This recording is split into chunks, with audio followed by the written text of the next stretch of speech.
अस्सलामुअलैकुम। मेरा नाम हफीज़ कादरी दुरस्ता मियाँ का।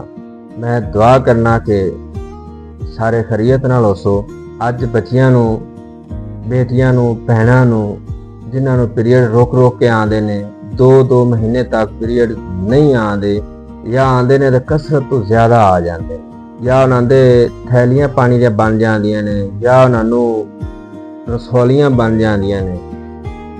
ਇਹ ਬੇਕਰੀ ਦੀਆਂ ਚੀਜ਼ਾਂ ਖਾਣ ਨਾਲ ਜਾਂ ਬਾਅਦ ਚੀਜ਼ਾਂ ਖਾਣ ਨਾਲ ਜਾਂ ਜੰਕ ਫੂਡ ਖਾਣ ਨਾਲ ਇਹ ਮਸਲਾ ਬਹੁਤ ਜ਼ਿਆਦਾ ਆ ਰਿਹਾ ਹੈ, ਜਿੰਦੀ ਵਜ੍ਹਾ ਨਾਲ ਅੱਜ ਬੱਚਿਆਂ ਨੂੰ ਔਲਾਦ ਦੀ ਪਰੇਸ਼ਾਨੀ ਦਾ ਵੀ ਸਾਹਮਣਾ ਹੈ। ਬੱਚੇ ਨਹੀਂ ਹੁੰਦੇ ਜਾਂ ਹੁੰਦੇ ਨੇ ਤੇ ਬਿਮਾਰ ਹੋ ਜਾਂਦੀਆਂ, ਮੁਕੰਮਲ ਗਰੋਥ ਨਹੀਂ ਕਰਦੇ। ਉਹਨਾਂ ਵਾਸਤੇ ਸਾਈਕਲ ਪਿਓਰ ਕੈਪਸੂਲ ਇਹ ਸਾਡਾ ਖਾਨਦਾਨੀ ਨੁਸਖਾ ਹੈ, ਜਿੰਦੇ ਤੋਂ ਬੇਸ਼ੁਮਾਰ ਖਵਾਤੀਨ ने इस्तेमाल किया और अल्लाह पाक ने उन्होंने शिफा अता की।